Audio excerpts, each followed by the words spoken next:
জিনদের মধ্যে যখন সংঘাত সংঘর্ষে লিপ্ত হলেন তখন যিনি একজন আল্লাহ ভক্ত ছিলেন ইবলিস, ওনাকে পাঠালেন পৃথিবীতে জিনদের ফেরেশতাদের নেতা করে জিনদেরকে এই সংঘাত থেকে মুক্ত করার জন্য পাহাড়ে তাড়িয়ে দিলেন।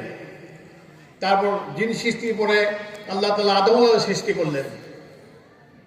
আদমকে সৃষ্টি করার পরে ফেরেশতাদের তাকে সেজদা করার কথা বললেন। সবাই সেজদা করলো, কিন্তু ইবলিস সে বলল আমি আগুনের তৈরি, আমি মানুষকে বাড়ির তৈরি মানুষকে সেজদা করবো না। তখন যে সে শয়তান হয়ে গেল। যে শয়তান কিন্তু এখনো আপনাদের আশেপাশেই আছে। আপনারা যারা মাহফিলের বাইরে বসে আছেন তাদেরকে বলতেছে আপনারা মাহফিলে যান না, ওখানে কি হবে, এই বেহেশতের বাগানে আসতে নিষেধ করতেছে। কাজে আপনারা যারা বাইরে আছেন সবাই ভিতরে চলে আসেন, সবাই ভিতরে চলে আসেন। বাইরে যারা আসেন শয়তানের কথা শুনবেন না। শয়তান কিন্তু আপনার কানে কাছে ফুসফুস করে বলতেছে যাসতে মাহফিলে, ওখানে কি আলোচনা শুনবি। আপনারা যারা বাইরে চলে আসেন দয়া করে ভিতরে আসেন। আপনাদের প্রধান মেহমান যিনি বক্তৃতা করবেন ওনার বক্তব্য শুনবেন। আমি তো কোরআন হাদিসে কিছু জানি না, বক্তব্য জানি না, ওনার বক্তৃতা শুনবেন। তবে এই মাদ্রাসার কথা শুনলাম, আসলে খুবই ভালো লাগলো। একটা মহিলা মাদ্রাসা, অল্প টাকায় নদীর 500 টাকা মাত্র খাওয়া দাওয়া করান ওনারা চালাচ্ছেন, এটা খুব ভালো লাগলো। হাদিস কোরআন আলোচনা হয়, সবই ভালো লাগছে। আরেকটা কাহিনী ইসলামের বলি আমি। হযরত ইব্রাহিম আলাইহিস সালামকে যখন বিবি হাজেরাকে বনবাসে পাঠালেন মক্কার অদূরে, তখন কাবাঘর ছিল না। তারপরে একদিন তার সন্তান পানির পিপাসায় পানি নাই, তখন বিবি হাজেরা, ইসমাইলের মা বিবি হাজেরা সাফা মারওয়া পাহাড়ে দৌড়ে করতে পানির জন্য। যারা হজে গেছেন দেখছেন সাফা মারওয়া পাহাড়। তারপর হযরত ইসমাইলের পা থেকে পায়ের আঘাতে পানির সৃষ্টি হয়ে গেল, কুকুরের সৃষ্টি হয়ে গেল।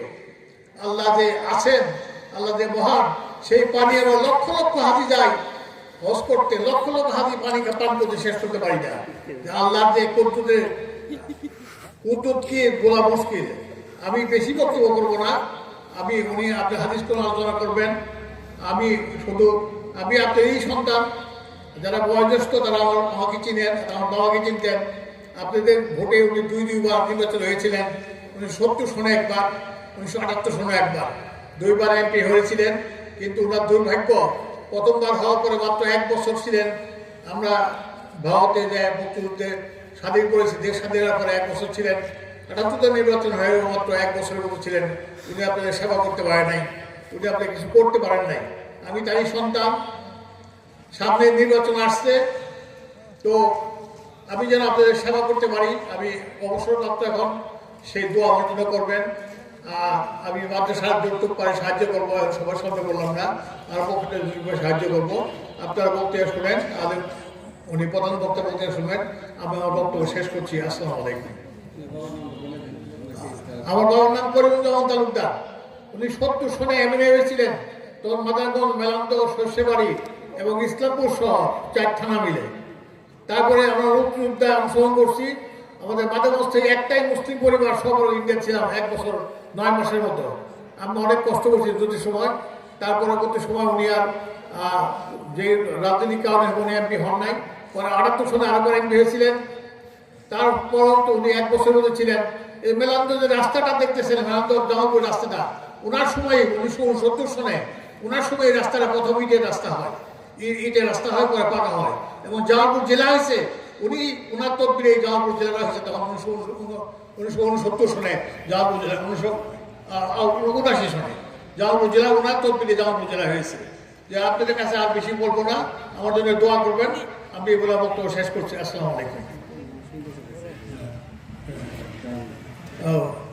আচ্ছা আচ্ছা, অনেকে বলছে যে আমি কি দিব আপনাদের জন্য। তো আমি এই মাদ্রাসার জন্য 50,000 টাকা দিব ইনশাআল্লাহ। 50,000 টাকা আমি এই মাদ্রাসার জন্য দিব। আপনারা আপনাদের সাধ্যমতো সবাই দান করবেন। এই বলে বক্তব্য শেষ করছি। আসসালামু আলাইকুম।